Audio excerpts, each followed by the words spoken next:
Hello everyone. Last video में हम लोग गैस पेपर फर्स्ट का सेक्शन 1 डिस्कस कर चुके थे। आज हम इस पेपर के टोटल क्वेश्चंस दे दूंगा आपको। सेक्शन सी और सेक्शन बी, सेक्शन सी और सेक्शन डी, और कुछ क्वेश्चंस डिस्कस भी करेंगे। ठीक है, तो आप जितने भी क्वेश्चंस हैं उसे नोट कर लो। सेक्शन बी तो आप पहले नोट कर चुके हो लास्ट वीडियो में ही।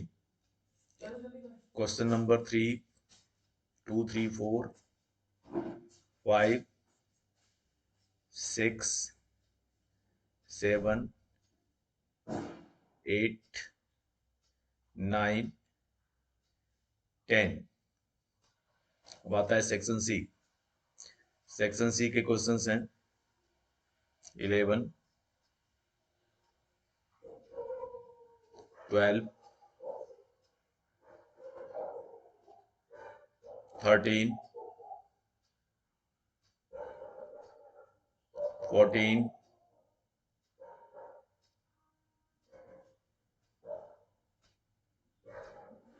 15,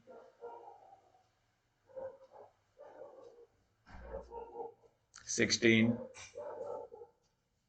न्यूमेरिकल मैं सारे सॉल्व कर दूंगा। थ्योरेटिकल क्वेश्चन धीरे धीरे आएगा आंसर इसका। 17,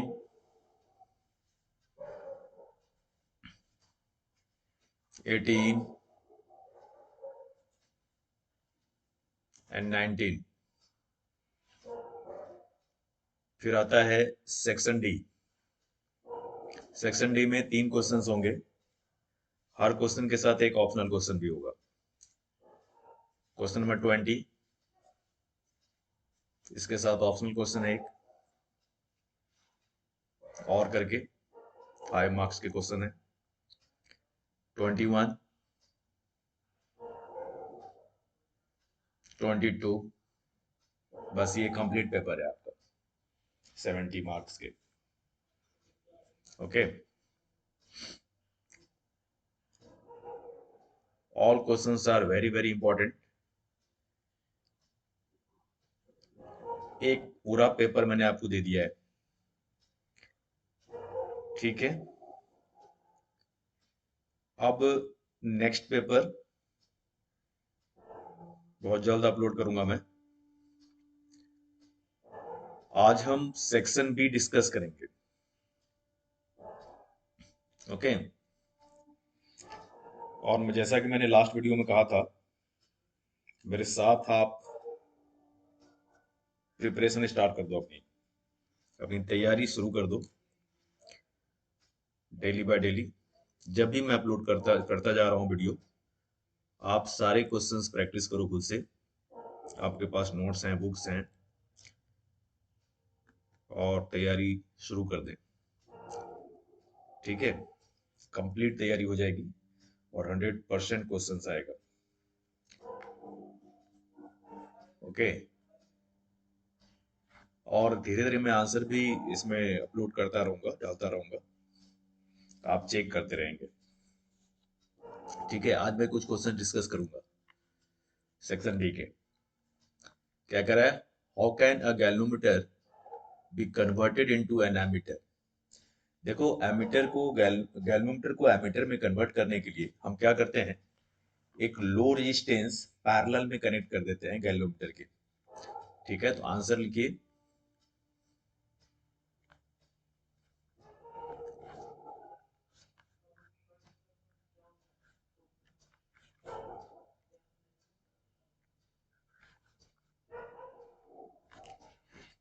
wait,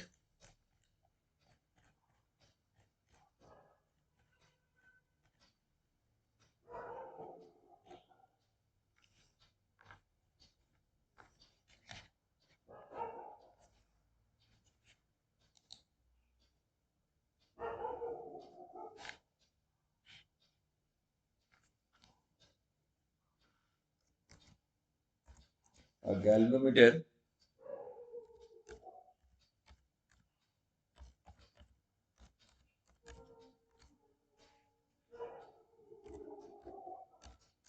may be converted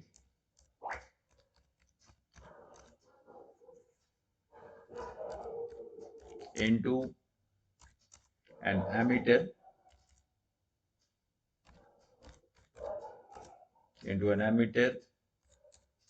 by connecting a low resistance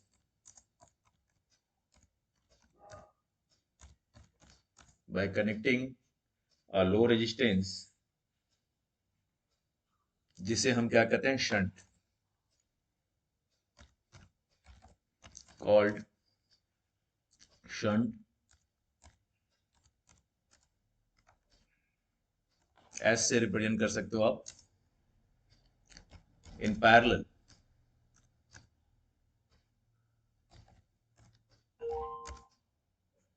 to the galvanometer.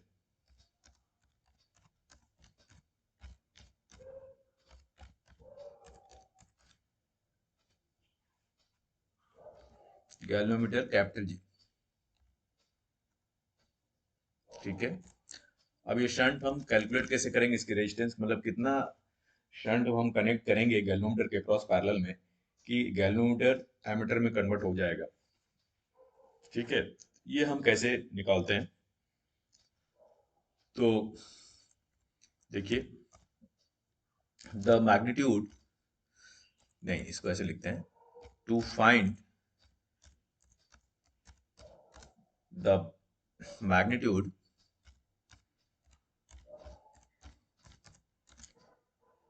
of shunt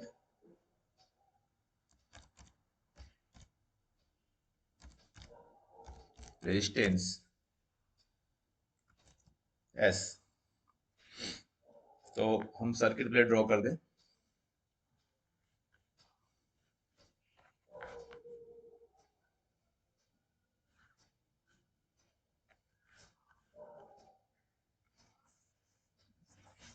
देखो ये है गैल्वेनोमीटर,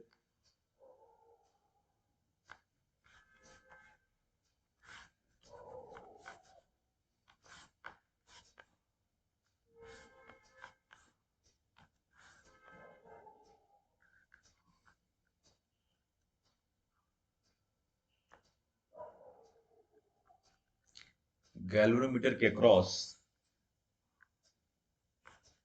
हम एक लो रेजिस्टेंस कनेक्ट कर देते हैं पैरेलल में, जिसे कहते हैं शंट।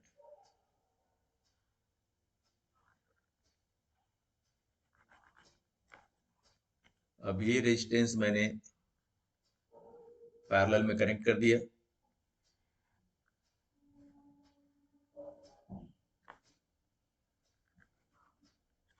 तो ये आ गया शंट रेजिस्टेंस।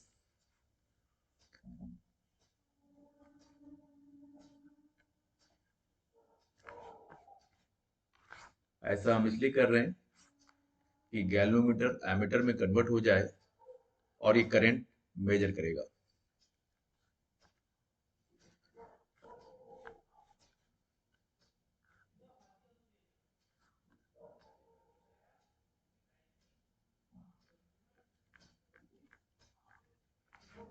तो ये हो गया एमीटर,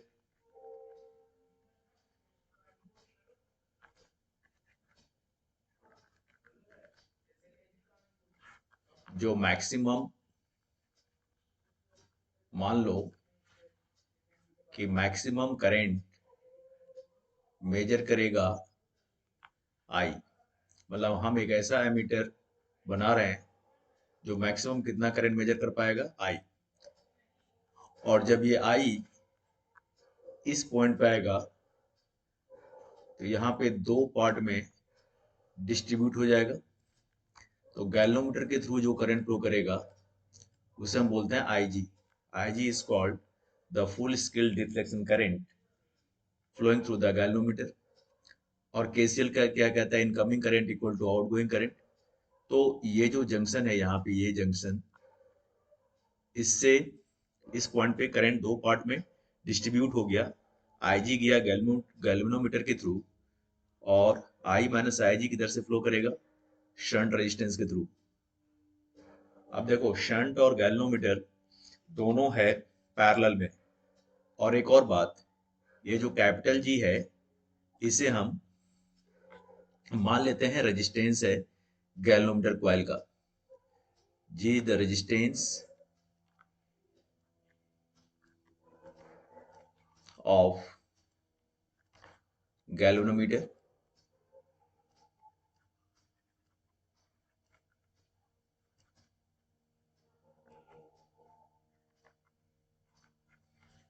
ठीक है। और आप देख रहे हो पैरेलल में है तो पैरेलल में पोटेंशियल डिफरेंस क्या होता है? कांस्टेंट होता है। तो हम लिख सकते हैं potential difference across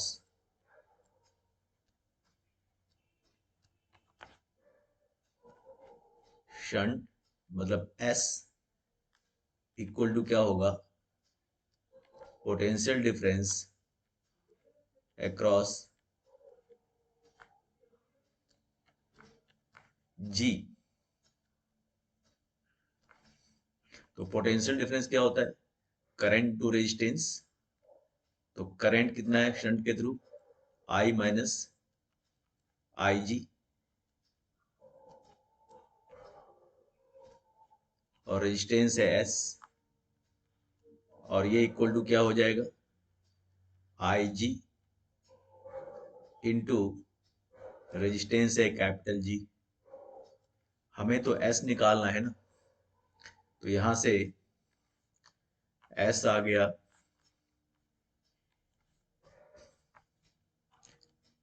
S equal to I G upon I minus I G into capital G. तो इस तरह हम जब लो रेजिस्टेंस कनेक्ट करते हैं गैल्वेनोमीटर के पैरेलल, कितना? एस। और फॉर्मूला क्या होता है इसके लिए? I G upon I minus I G into capital G. तो गैल्वेनोमीटर एमीटर में कन्वर्ट होगा और ये मैक्सिमम कितना करंट मेजर कर पाएगा? आई। तो यहाँ पर जो जो टर्म्स है वो आपको लिखना जरूरी है। सबसे पहले आई जी क्या है?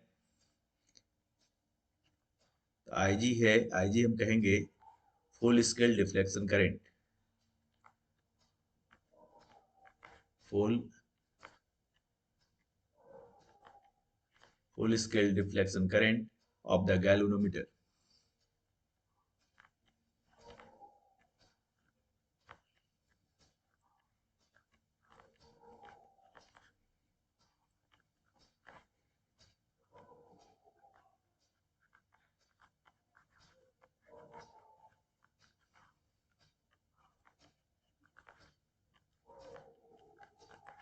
of the galvanometer।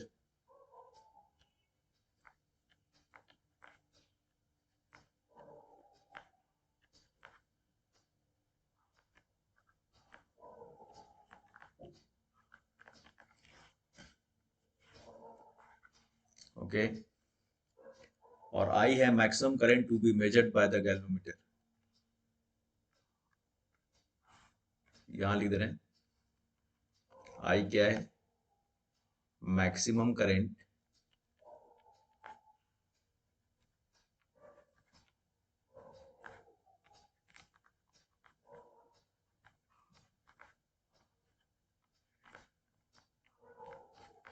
To be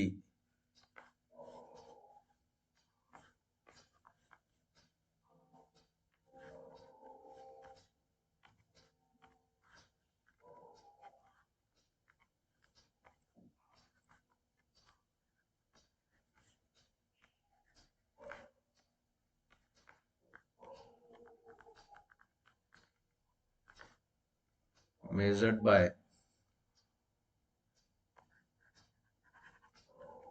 galvanometer।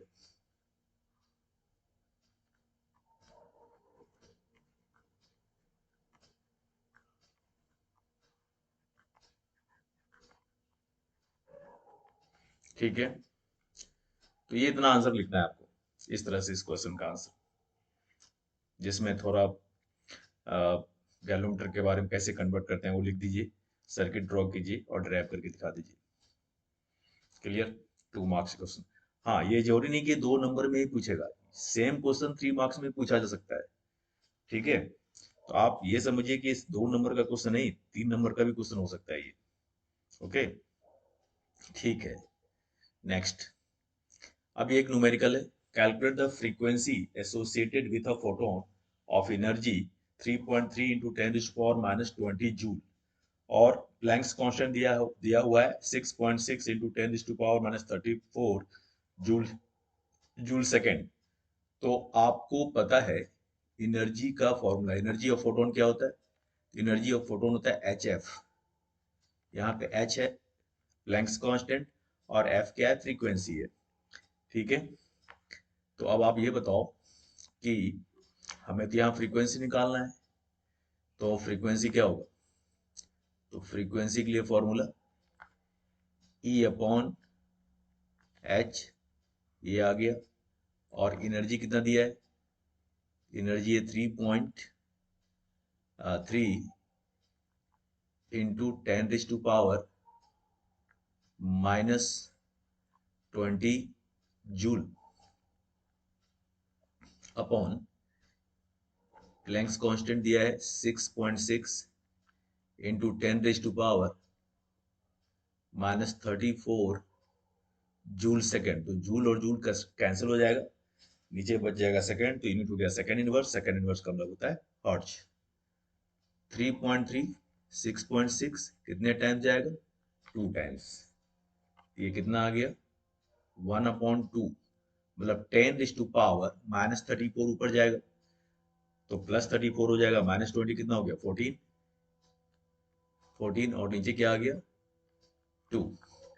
तो फ्रीक्वेंसी आ गया 0.5 इंटू 10⁻14 हर्ट्ज। ओके, आप इसे कैसे भी लिख सकते हो, इतना हर्ट्ज लिख लो, या फिर आप इसे 5 इंटू 10⁻13 लिख लो, या फिर आप इसे 500 लिख लो। ठीक है, 500 लिख लो या 5000 लिख लो, 10⁻10 लिख लो, तो आप आंसर कहीं भी छोड़ सकते हो। मैंने 10,000 से मल्टीप्लाई कर दिया, ठीक, क्या हो जाएगा? 5000।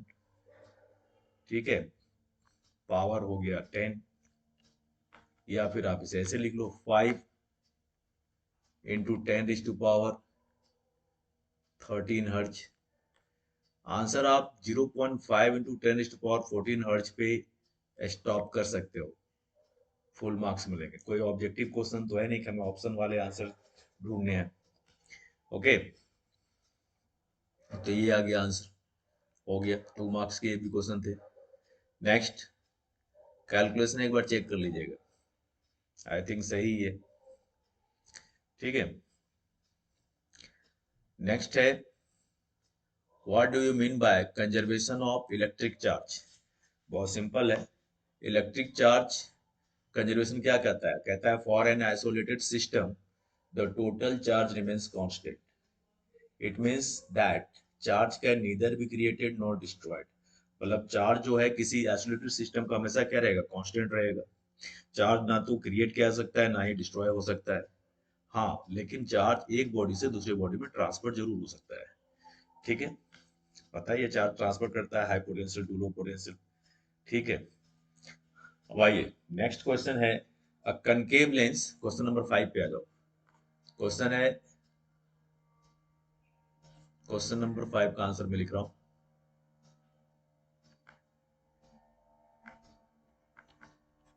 क्वेश्चन है, a concave lens of focal length 30 centimetre. अच्छा, एक बार बताओ, कनकेव लेंस का फोकल लेंथ पॉजिटिव होता है या नेगेटिव? आपको पता होगा, कनकेव लेंस का फोकल लेंथ क्या लेते हैं हम? तो कनकेव लेंस का फोकल लेंथ हम लेते हैं नेगेटिव। ठीक है, तो कनकेव लेंस है जिसका फोकल लेंथ नेगेटिव है, इसे हम F1 लिख लेते हैं, -30 ले लो, तो ये होगा -30 सेंटीमीटर। उसका कन्वेक्स लेंस है, कन्वेक्स लेंस का फोकल लेंथ क्या होता है, पॉजिटिव, वो दिया है 20 सेंटीमीटर, तो ये हो गया पॉजिटिव 20 सेंटीमीटर। कह रहा है कि इसे कांटेक्ट में रखा गया, ठीक है। तो calculate the focal length of combination, आपको इक्विवेलेंट फोकल लेंथ निकालना है, और फॉर्मूला आपको पता है, इक्विवेलेंट फोकल लेंथ के लिए क्या फॉर्मूला होता है, 1/f equals to 1/f1 plus 1/f2। ठीक है, वैल्यू पुट करते हैं, ये क्या होगा, 1/-30 प्लस 1/20। तो इसका एलसीएम क्या होगा, 30 और 20 का, तो ये होगा 60। अब -1/30 आप इसे प्लस वाले को पहले लिख लो, तो ज्यादा समझने में सही रहेगा। तो 1/20 पहले लिख लो, -130 बाद में लिख लो, तो एलसीएम क्या हो गया, 60। तो ये हो गया 3, 23 जा 60 एंड 32 जा 60, ये आ गया 1/60। तो 1/f मतलब इक्विवेलेंट फोकल लेंथ, मतलब कॉम्बिनेशन का फोकल लेंथ अब हमें पता चल चुका है, ये आया f इक्वल्स टू 60 सेंटीमीटर, तो ये आया आंसर। समझ गए, एक बार कैलकुलेशन चेक कर लीजिए, 1/-30 प्लस 1/20 आया। हम पॉजिटिव वाले को पहले लिख दिए, नेगेटिव वाले को बाद में। फिर 20 और 30 का एलसीएम 60 होता है, 20 से डिवाइड करो 60 में, 3 आएगा, 30 से डिवाइड करो 60 में, 2 आएगा, 3 - 2 1 हो गया, 1/60 आ गया, तो फोकल लेंथ आ गया 60 सेंटीमीटर। अब हम आते हैं नेक्स्ट क्वेश्चन, कह रहा है state laws of photo electric emission. देखो यहाँ पे जरूरी नहीं है, क्योंकि 2 मार्क्स का क्वेश्चन है, ये क्वेश्चन 2 नंबर का है, तो ये बिल्कुल भी जरूरी नहीं है कि आपको ऐसे क्वेश्चन दे state laws of photo electric में। हो सकता है कि बोलेगा state 2 laws of photo electric emission, क्योंकि 2 मार्क्स का क्वेश्चन है। तो अगर सिर्फ ऐसा लिखेगा state laws of photo electric emission, तो निश्चित तौर पे ये क्वेश्चन 2 मार्क्स में और 3 मार्क्स में दोनों में पूछा जा सकता है।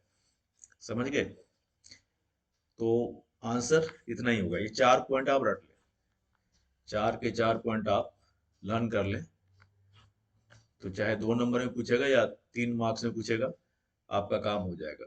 ठीक है, तो फर्स्ट क्या है, the number of photo electrons emitted per second is proportional to the intensity of the incident light। जितना ज्यादा इंसिडेंट लाइट की इंटेंसिटी होगी, उतना ज्यादा number of photons, photo electrons emit होगा। मतलब देखो, इंटेंसिटी ज्यादा होगा तो नंबर ऑफ फोटोन्स ज्यादा होगा, और जितना ज्यादा नंबर ऑफ फोटोन्स आके टकराएगा मेटल सरफेस से, उतना ज्यादा इलेक्ट्रॉन्स इजेक्ट होगा, एमिट होगा।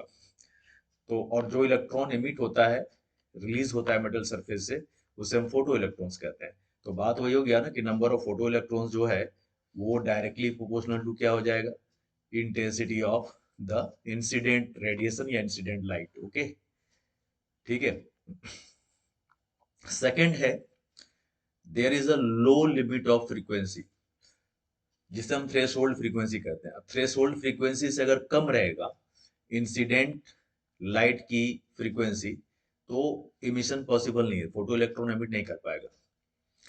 ओके, थ्रेशोल्ड फ्रीक्वेंसी से अगर कम रहेगा, तो मिनिमम फ्रीक्वेंसी कितनी होनी चाहिए इलेक्ट्रॉन को इजेक्ट कराने के लिए, तो जितनी भी होनी चाहिए उसे हम थ्रेशोल्ड फ्रीक्वेंसी कहते हैं। मान लो थ्रेशोल्ड फ्रीक्वेंसी है 500 हर्ट्ज और इंसिडेंट रेडिएशन की फ्रीक्वेंसी है 400 हर्ट्ज, तो क्या इमिशन पॉसिबल है, तो आंसर होगा नो। और अगर मान लो 600 हर्ट्ज है फ्रीक्वेंसी, तो इमिशन होगा। ठीक है, नेक्स्ट है क्वेश्चन नंबर 3, कह रहा है above threshold frequency the maximum velocity with which electrons emerge is dependent only on the frequency and not on the intensity of the incident light. ये आपको हम बताए थे एक न्यूमेरिकल में लास्ट फर्स्ट वीडियो में, फर्स्ट लेक्चर में आपको बताया गया था, उसमें हम लिखे थे मैक्सिमम काइनेटिक एनर्जी। तो आपको ये पता है ना, अगर मैक्सिमम काइनेटिक एनर्जी की हम बात करें, क्वेश्चन नंबर 6, तो होता है H F minus work function, और मैक्सिमम काइनेटिक एनर्जी क्या होगा, half into mass of electron into V square equal to क्या आएगा, एच एफ है इंसिडेंट लाइट की एनर्जी, वर्क फंक्शन है minimum energy required to release an electron from metal surface. तो ये जो स्पीड है v, v मैक्सिमम तभी होगा ना, देखो v देख रहे हो, ये जो v है v स्क्वायर, ये किस पे डिपेंड करेगा, स्पीड उसी पे डिपेंड करेगा, इस पे काइनेटिक एनर्जी डिपेंड करेगा। तो यहाँ पर देखिए फ्रीक्वेंसी जो है ये कह रहा है, कहाँ गया कुछ, हाँ मैक्सिमम वेलोसिटी। तो अगर एनर्जी मैक्सिमम है, मास तो फिक्स है, अगर काइनेटिक एनर्जी मैक्सिमम है तो वेलोसिटी भी मैक्सिमम ही होगा, ठीक है। तो ये डिपेंड किस पे करेगा, तो ये डिपेंड सिर्फ फ्रीक्वेंसी पे करता है। H F minus W not, W not तो कोई भी, अगर जिस मेटल सरफेस की बात करें for a given metal surface, W not क्या है, डब्ल्यू नॉट फिक्स है, वर्क फंक्शन फिक्स है। एच एफ, एच एफ में एच कैप लेंथ कांस्टेंट है, ये भी कांस्टेंट है, तो सिर्फ फ्रीक्वेंसी ही है जिसपे ये वी मैक्सिमम डिपेंड कर रहा है। क्लियर हुआ? तो थर्ड पॉइंट वही है।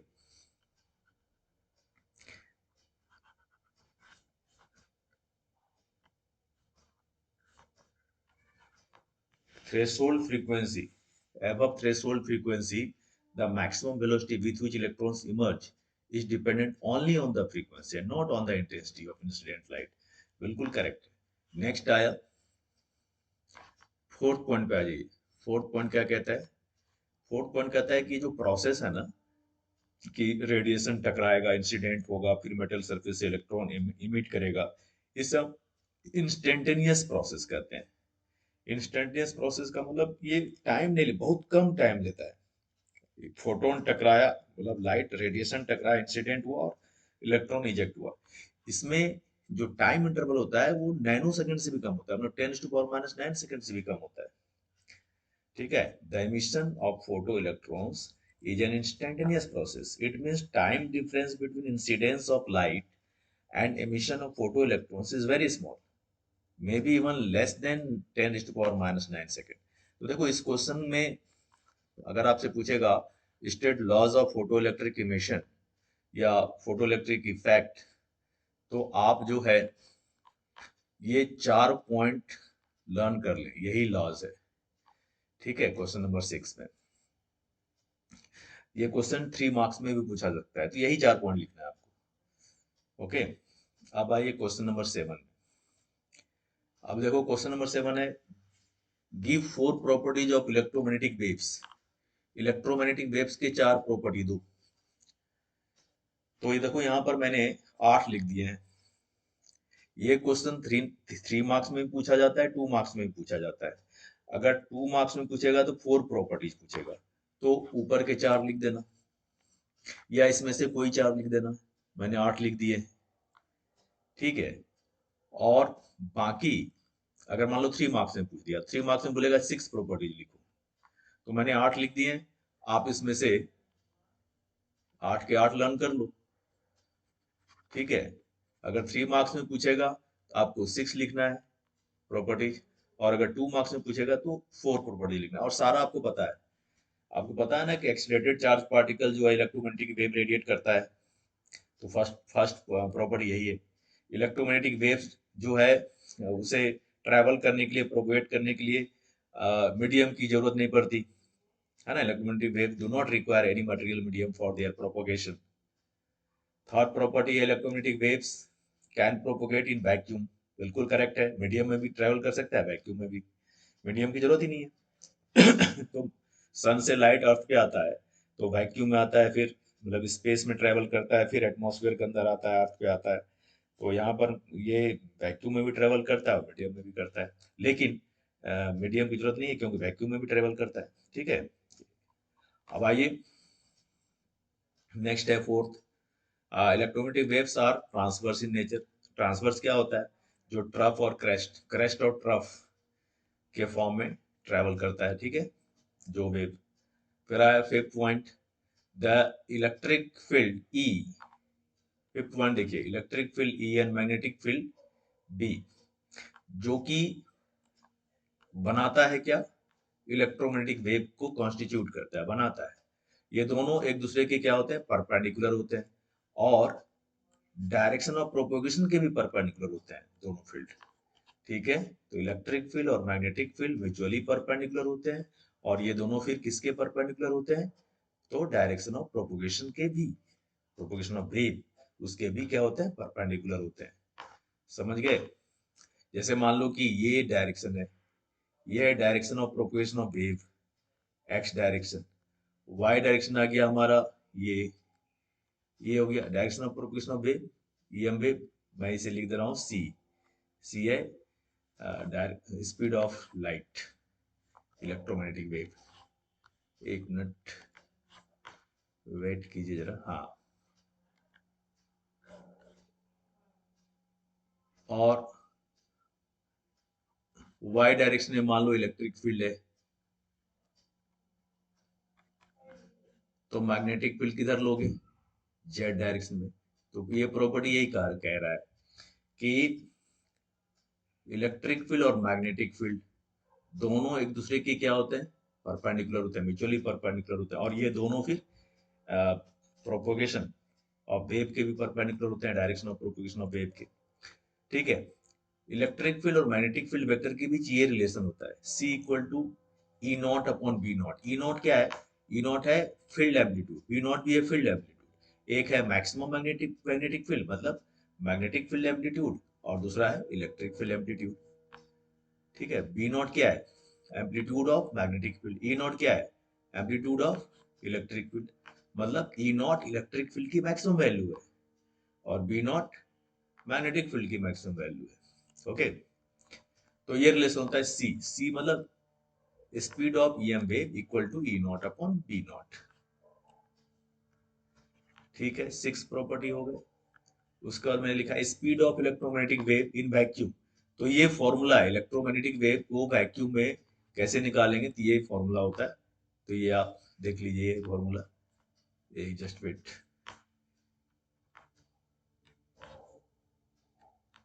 One upon square root of, देख लो ये C equal to 1 upon under root mu nought और एप्सिलॉन नॉट।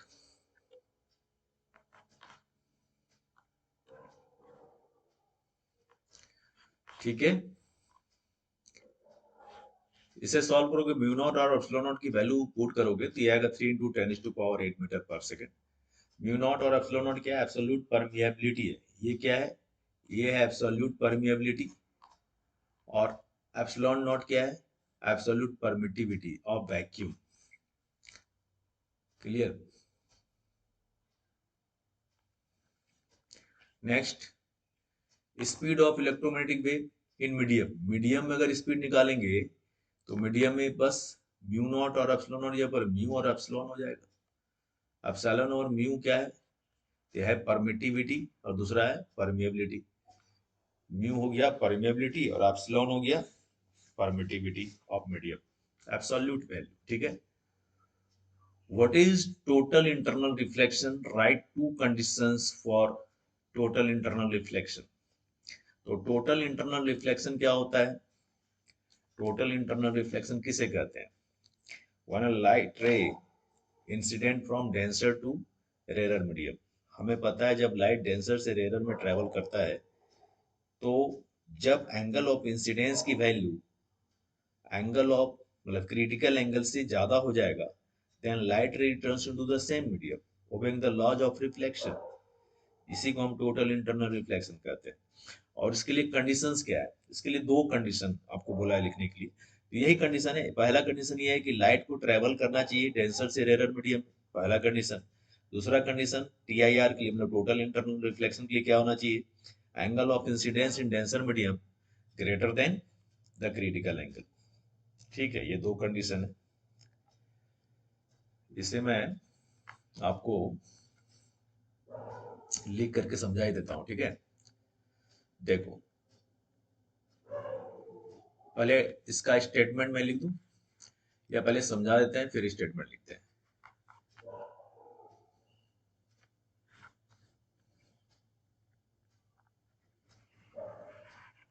सपोज ये एक सरफेस है जो दो मीडियम को सेपरेट कर रहा है। This is the surface separating two media. यहां लिख देते हैं,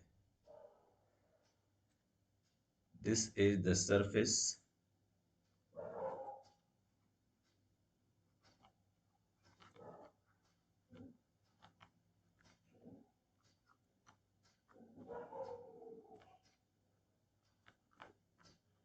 separating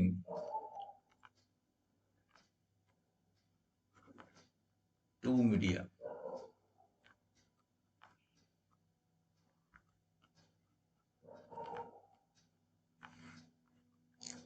अब हम यहाँ पे नॉर्मल ड्रॉ कर देते हैं।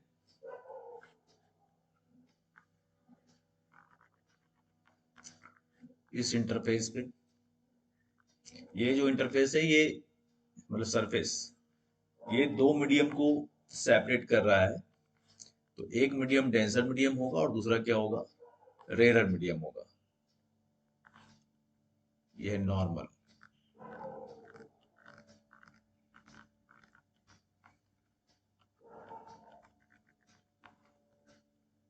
ये हो गया पॉइंट ऑफ इंसिडेंस।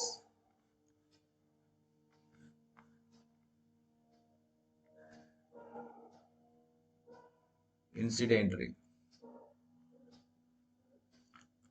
और जब angle of incidence in denser medium is greater than critical angle, जब ज्यादा हो जाता है तो light ray returns into the same medium obeying the laws of reflection. मतलब यहां भी एंगल ऑफ इंसिडेंस उतना ही होगा। ठीक है, तो this is called total internal reflection. Okay, तो यहां पर डेफिनेशन लिखेंगे। क्लियर है? आंसर लिख देते हैं। When a light ray, just wait,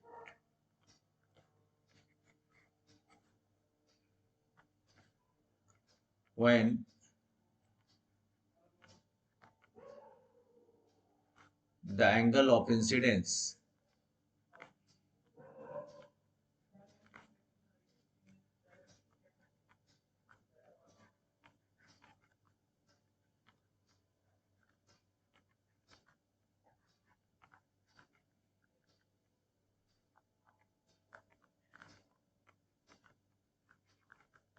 in denser medium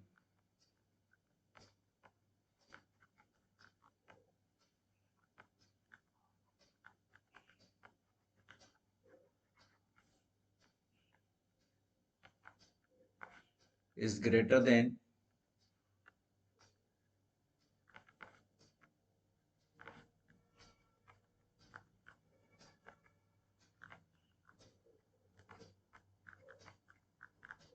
the critical angle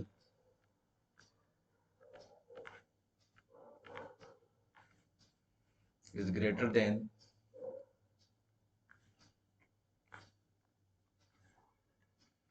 the critical angle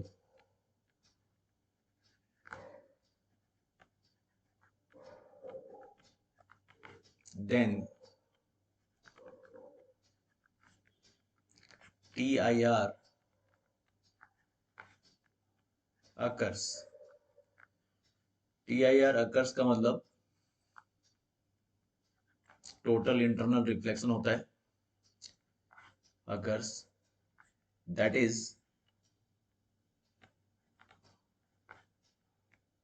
light ray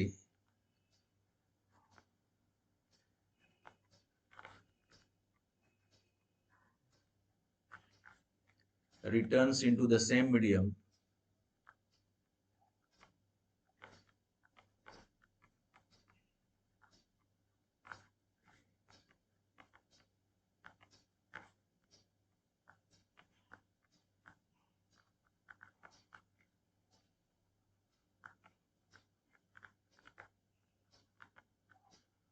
obeying the laws of reflection.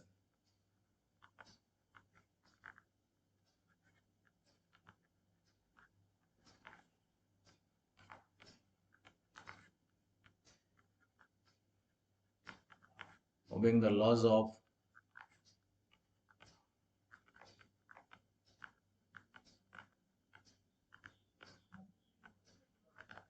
Reflection.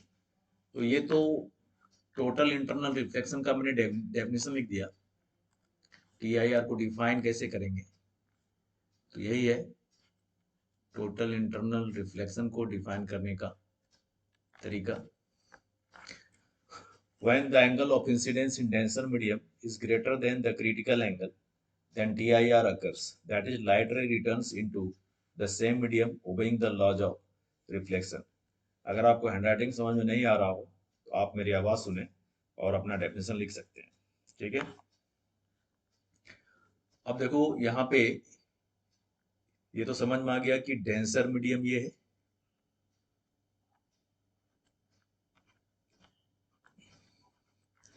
और ये है रेयर मीडियम। तो फर्स्ट मीडियम किसे कहते हो, जिसमें इंसिडेंट रे होगा। तो फर्स्ट मीडियम की रिफ्रैक्टिव इंडेक्स हम n1 मान लेते हैं, सेकंड मीडियम की रिफ्रैक्टिव इंडेक्स हम n2 ले लेंगे। ओके, और हमें समझ में आ रहा है कि आई जो है वो ग्रेटर देन क्या है, सी है। तो साइन आई जो होगा वो ग्रेटर देन क्या होगा, साइन सी।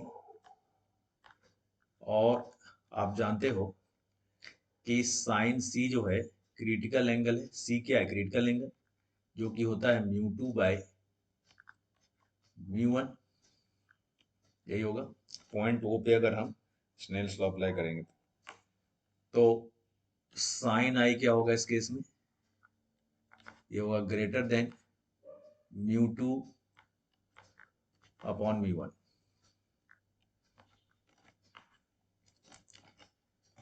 अब यहाँ पे एक स्पेशल केस भी है। देखो मैं इस क्वेश्चन का आंसर लिख रहा हूँ ये सोच करके, अगर 3 मार्क्स में भी अगर ये क्वेश्चन आए तो भी आप इतना ही लिखोगे। ठीक है, थोड़ा सा ज्यादा लिख दोगे। 2 मार्क्स में डेफिनेशन लिख देंगे, डायग्राम बना लेंगे। 3 मार्क्स में थोड़ा और लिख देंगे जो हम एक्स्ट्रा लिख रहे हैं अभी। ठीक है, साइन सी, सी क्रिटिकल एंगल। ओके, तो अब यहाँ पे एक स्पेशल केस है।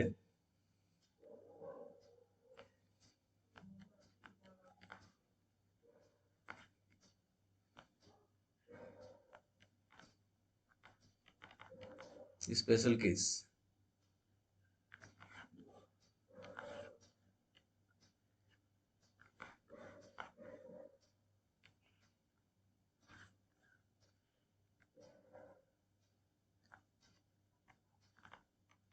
स्पेशल केस ये है कि, अच्छा एक और बात, यहाँ पे मैंने n1 और n2 लिया है रिफ्रैक्टिव इंडेक्स, यहाँ मैंने μ1 μ2 लिख दिया है।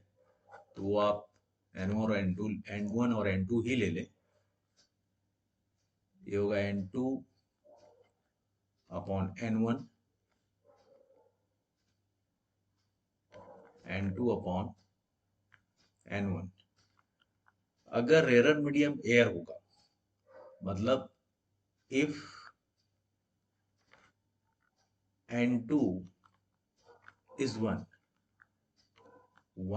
for air and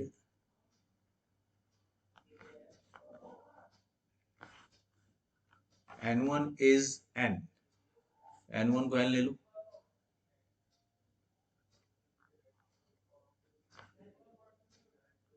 n1 is n for denser medium other than air, मतलब denser medium, then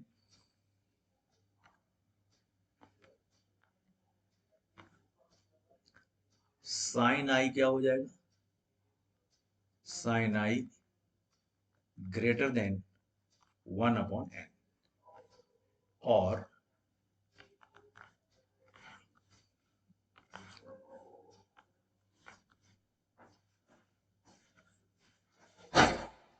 i equal to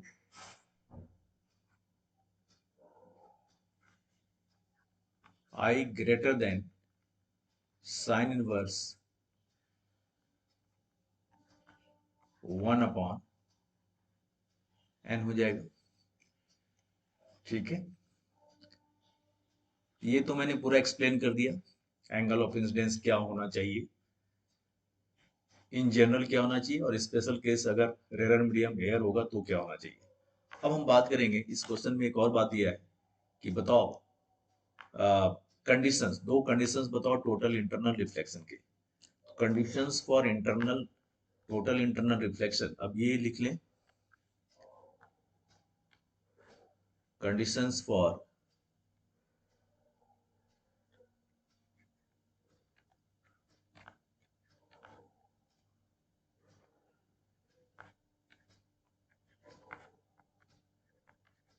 total internal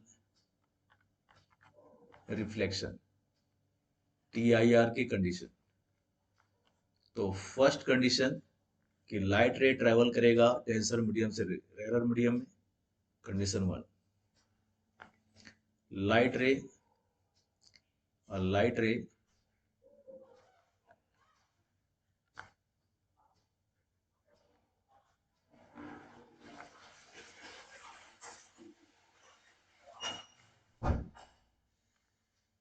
travels from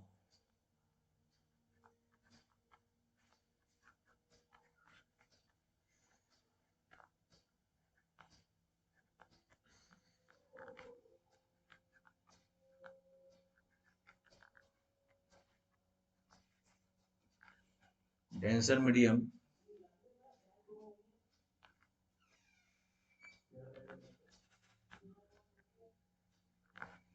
to rarer medium,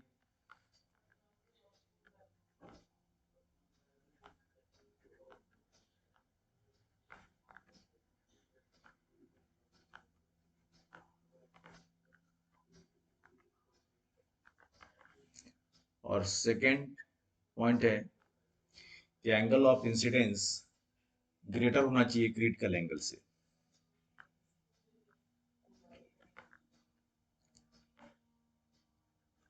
angle of incidence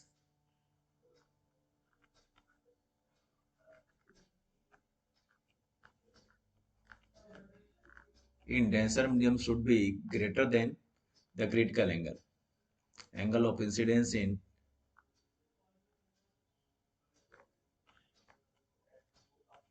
denser medium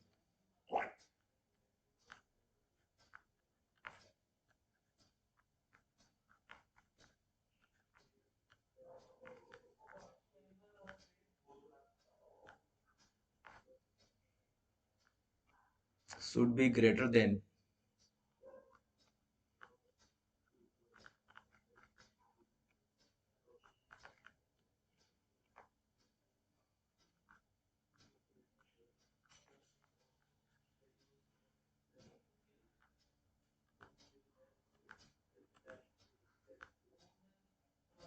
critical angle।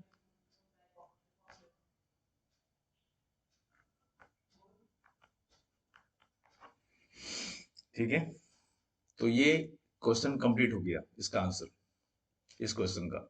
ये 2 number में पूछे या 3 number, 3 number में आता है question, 2 marks में भी आता है, तो 2 मार्क्स में आए या 3 मार्क्स में आए, आपको आंसर आप लिख सकते हैं। ठीक है, ओके। अब नेक्स्ट है differentiate between P type and N type semiconductor. ये मैं बाद में डाल दूंगा, पूरा थ्योरी है, टाइम लगेगा लिखने में, तो मैं इसे टाइप करके नेक्स्ट वीडियो में डाल दूंगा। नेक्स्ट है question number 10, how many electrons pass. ये क्वेश्चन नोट कर लीजिए, आप खुद से भी इसे लिख करके लर्न कर सकते हो। ठीक है, ऐसे फिर भी मैं इसे बाद में डाल दूंगा, ठीक है, नेक्स्ट वीडियो में। लिखने में काफी टाइम लग रहा है। क्वेश्चन नंबर 10 पे आइए। How many electrons pass through a right wire in 2 minutes if the current passing through the wire is 0.3 ampere. देखो 0.3 एम्पियर करंट पास कर रहा है एक वायर के थ्रू। बोला है 2 मिनट में बताओ कितना इलेक्ट्रॉन पास करेगा। पहले तो अमाउंट ऑफ चार्ज कितना पास कर रहा है वो निकाल लो, और फिर नंबर ऑफ इलेक्ट्रॉन्स निकालना आता है, ये क्वांटाइजेशन ऑफ चार्ज लगाएंगे। तो देखो सॉल्व कैसे करते हैं, मैं सॉल्व करके दिखा देता हूँ आपको। याद रखना हर क्वेश्चन बहुत इंपॉर्टेंट है, यही सब आएगा। तो आप इसे बार बार करो, रिपीट करो। पूरा एक पेपर मैंने डाल दिया है, 22 क्वेश्चंस पूरा कंप्लीट है, section A B C D. आप खुद से आंसर लिखिए, पढ़िए, नोट्स बनाइए और रट लीजिए। ठीक है, दूसरा पेपर मैं बहुत जल्द अपलोड कर दूंगा।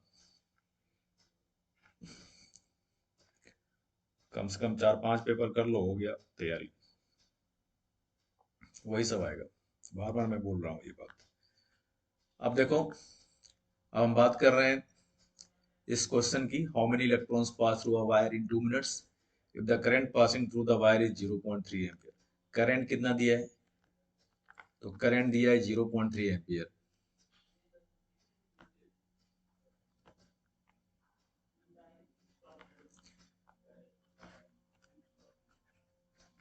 एक मिनट में थोड़ा सा पेन दूसरा सेलेक्ट कर लूं। हाँ,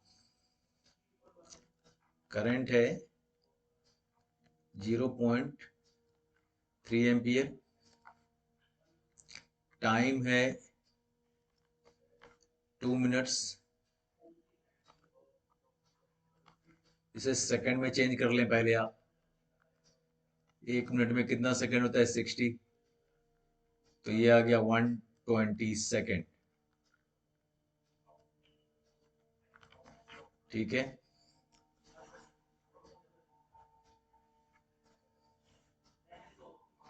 नेक्स्ट। अब हम निकालेंगे पहले चार्ज क्यू। अच्छा, ये क्यों?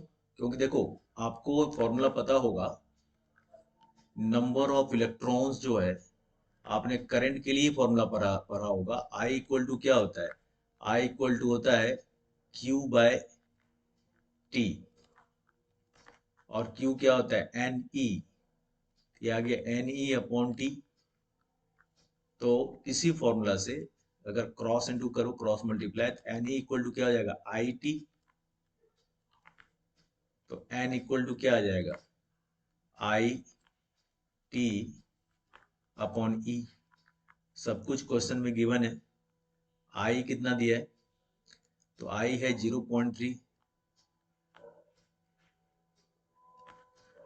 टाइम है 120 second.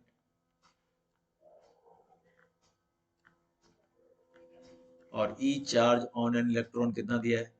1.6 into 10⁻⁻⁻19 coulomb.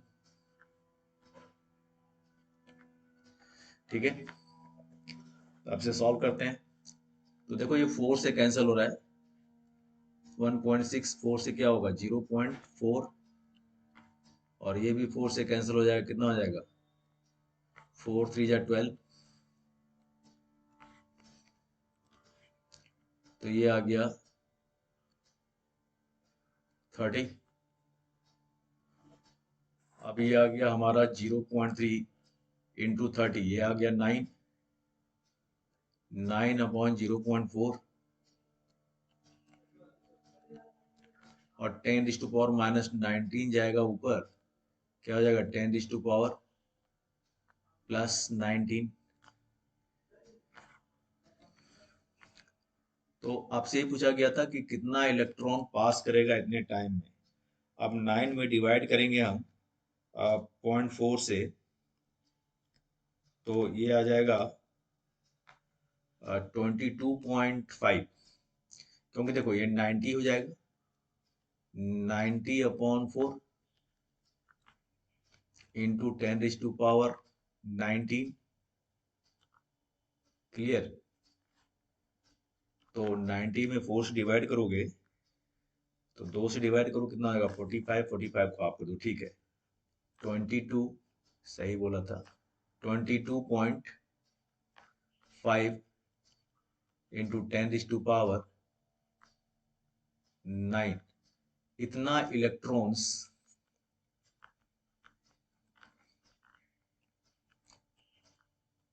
Number of electrons निकालना था, इतना इलेक्ट्रॉन्स पास करेगा, ठीक है, 2 मिनट में। तो ये आंसर आ गया, यही आंसर है। क्लियर? तो ये न्यूमेरिकल है और ये आ गया आपका इस क्वेश्चन का आंसर।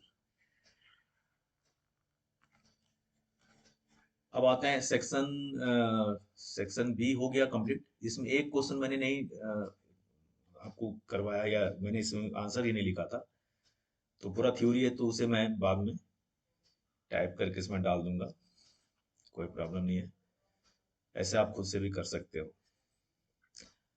अब आते हैं सेक्शन सी में। सेक्शन सी में क्वेश्चंस देखिए, न्यूमेरिकल ही है।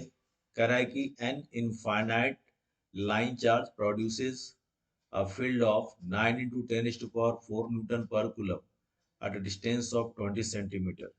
Calculate the linear charge density. देखो इस क्वेश्चन को सॉल्व करते हैं।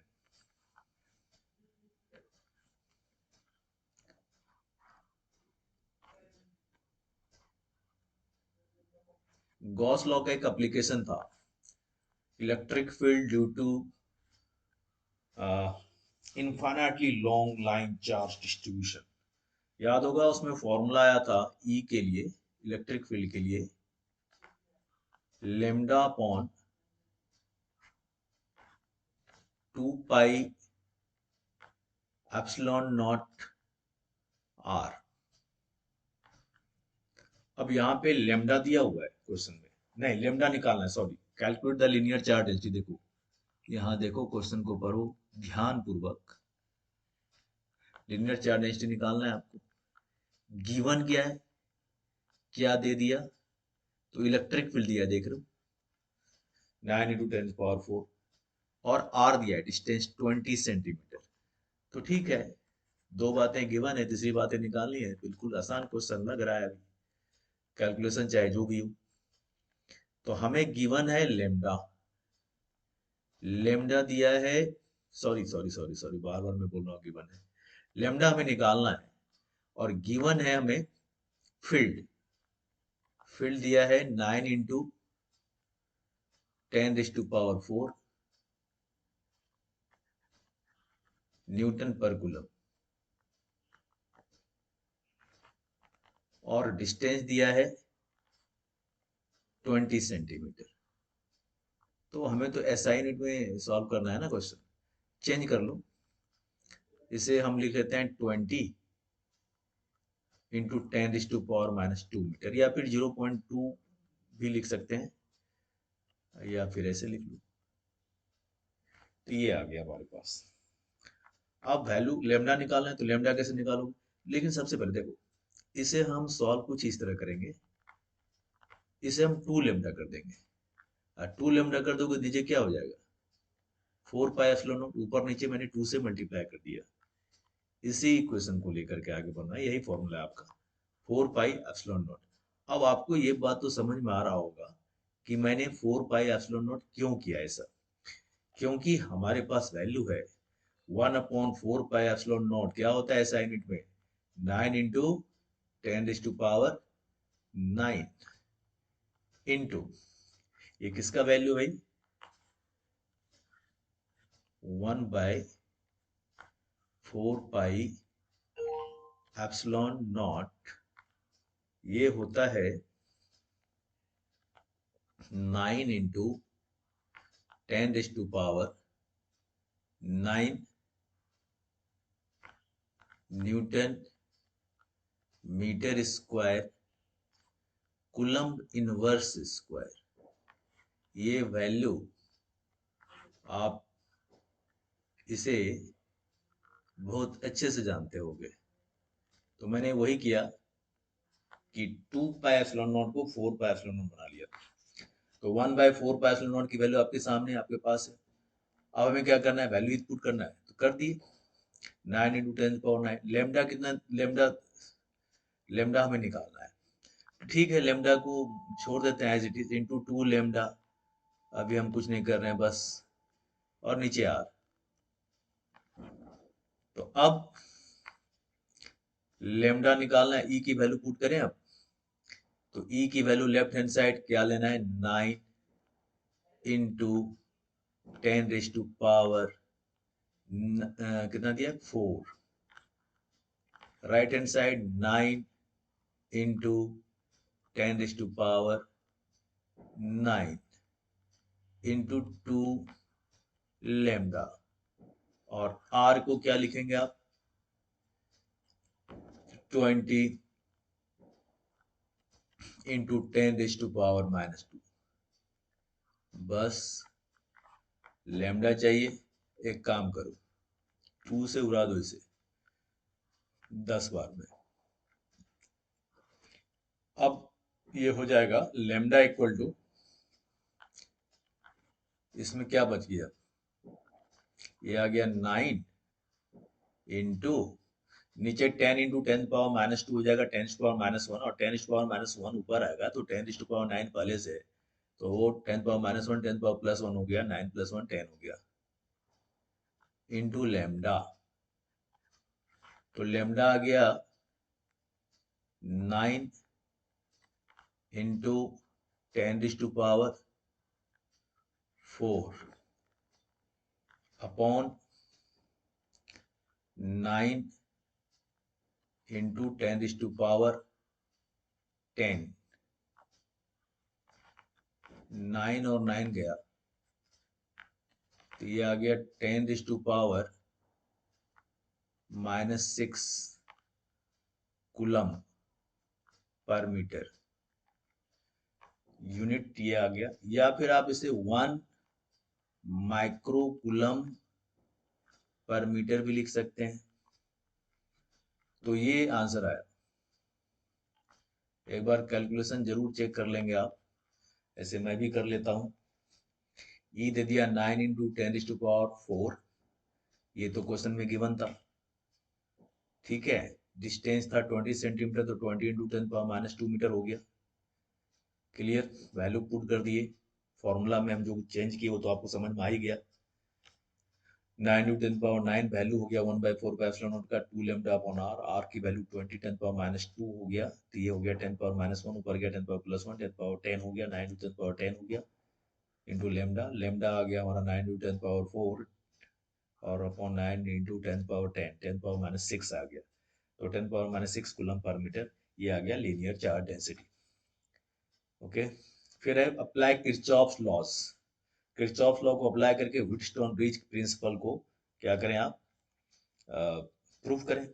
ठीक है, तो नेक्स्ट डे से भी डाल देंगे, ऐसे आप खुद से भी कर सकते हैं। जितने भी क्वेश्चन हैं आप नोट कर लें, स्क्रीनशॉट लें, नोट करें, रोज सॉल्व करना है रोज सॉल्व करें इसे, डेली बाय डेली। ये भी एक न्यूमेरिकल है। ठीक है, कह रहे two positive charges with which are 0.1 meter apart repel each other with a force of 18 Newton. If the sum of the charges be 9 microcoulomb and calculate their individual value. ठीक है, खुद से सॉल्व करें पहले आप, मैं कल डालूंगा इसका आंसर नेक्स्ट वीडियो में। Discuss the effect of temperature on resistance of conductors. ये भी आप खुद करने की कोशिश करें, खुद लर्न करें, नोट्स बनाए करें। ऐसे मैं इसका भी आंसर डालूंगा नेक्स्ट वीडियो में। नेक्स्ट क्वेश्चन है व्हाट इज न्यूक्लियर फ्यूजन, इसका आंसर भी मैं डाल दूंगा। ठीक है, गिव वन रिप्रेजेंटेटिव रिएक्शन, मतलब इसका एक एग्जांपल लिखना है न्यूक्लियर फ्यूजन का। ठीक है, तो इसका भी आंसर आ जाएगा नेक्स्ट वीडियो में। ये रूट जस्ट नट, ये एक न्यूमेरिकल है, थोड़ा ऐसे सही कर लें, ये रूट इधर उधर चला गया है, एक्चुअल में ये √3 है refractive index, √3। Calculate angle of minimum deviation for an equilateral triangular prism of refractive index √3। ठीक है, ये न्यूमेरिकल आपको निकालना है, मिनिमम डेविएशन। इसे सॉल्व कर दें।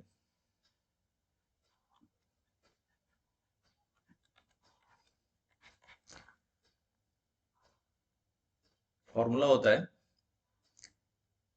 रिफ्रैक्टिव इंडेक्स, देखो म्यू से भी रिप्रेजेंट करते हैं और एन से भी करते हैं, यहां मैं म्यू लिख रहा हूं।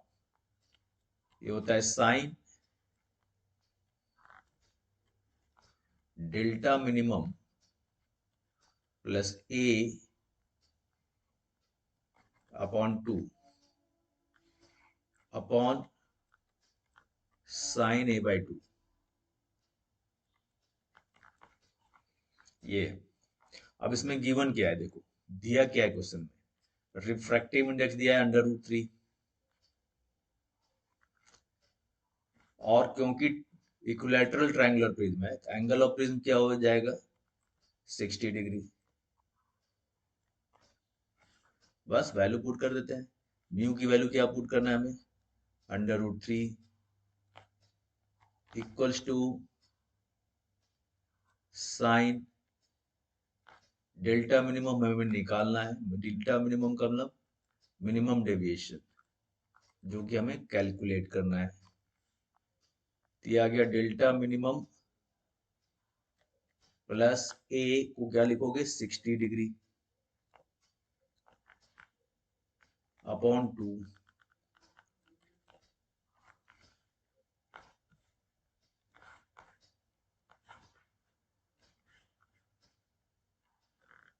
Upon sine a/2। ये हो जाएगा sine 60 degree by 2। Next step, √3 equal to आ जाएगा sine delta minimum plus 60 degree upon 2 upon sine 30 degree. ये कितना आ गया, √3 इक्वल्स टू साइन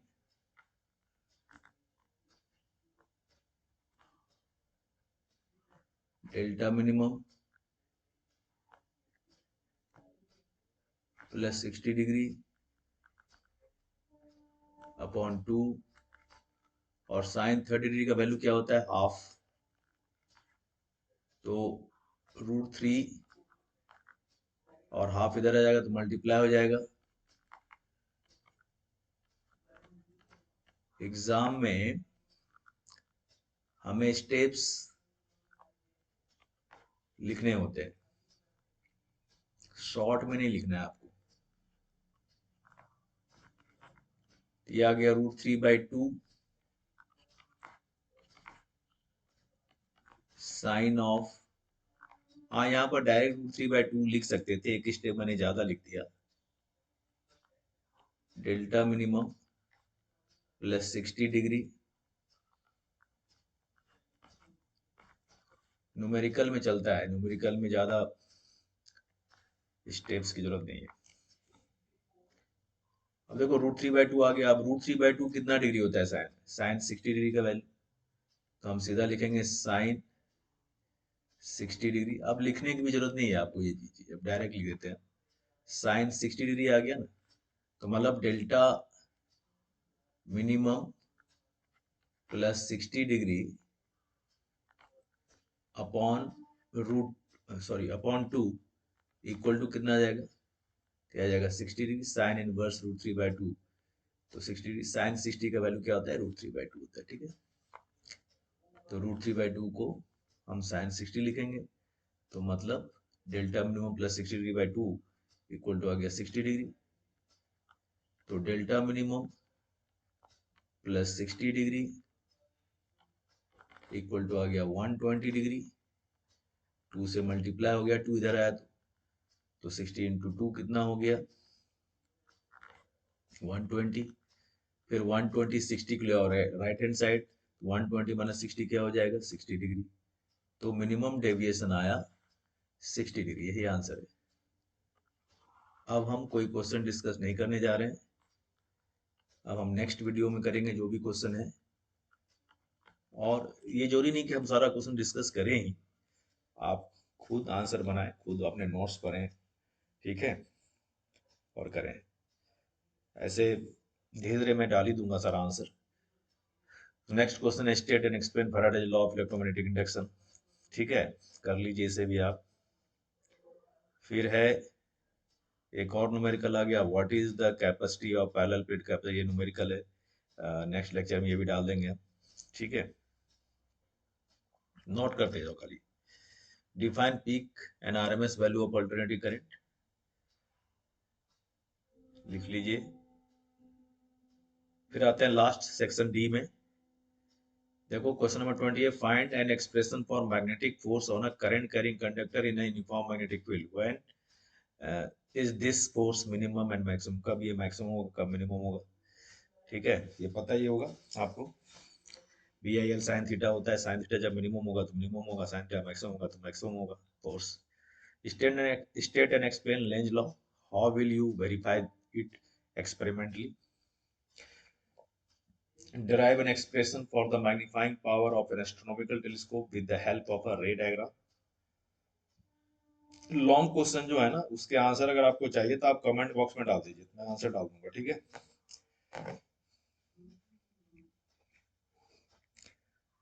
आंसर पहले ही डाल दूंगा और उसे मैं एक्सप्लेन कर दूंगा, ठीक है। Derive an expression for the magnifying power of an astronomical telescope. Astronomical telescope वही ऑप्टिकल इंस्ट्रूमेंट के क्वेश्चन है, विद द हेल्प ऑफ रे डायग्राम ड्रॉ करना है। या फिर आप ये दूसरा क्वेश्चन कर सकते हैं, derive an expression for the fringe width, Young's double slit experiment तो आप पढ़े ही होगे। फिर बायोट-सावर्त लॉ को डिफाइन करिए, उसका स्टेटमेंट क्या है। और मैग्नेटिक फील्ड आपको निकालना है सेंटर पे, करंट कैरिंग कॉइल की सेंटर पे ड्राइव करना है। और लास्ट में ये करो, फिर और में लिखा है दूसरा क्वेश्चन ऑप्शनल है, दोनों में से कोई एक करना है। What are diamagnetic, paramagnetic and ferromagnetic substances, मतलब आपको प्रॉपर्टीज के साथ एक्सप्लेन करना है, ठीक है, ओके। ये पेपर कंप्लीट हो गया आपका, एक पेपर, एक गेस्ट पेपर मैंने दिया, ठीक है। नेक्स्ट गेस्ट पेपर मैं अपलोड करूंगा, एक दो दिन में कर दूंगा, ठीक है। और जो सीबीएसई बोर्ड के स्टूडेंट्स हैं, जिनको सीबीएसई बोर्ड मतलब 12th एग्जाम देना है, उनका मैं कल पूरा एक सैंपल पेपर, पूरा एक गेस्ट पेपर मैं कल डालूंगा, ठीक है, एग्जामिनेशन कैप्सूल के नाम से, ओके, ठीक है। आप अच्छे से तैयारी कीजिए, अब ये पेपर कंप्लीट कर लीजिए, जितने क्वेश्चन है इसमें पूरा एक पेपर। और अगर कोई डाउट हो, कोई प्रॉब्लम हो तो आप कमेंट बॉक्स में लिख सकते हैं।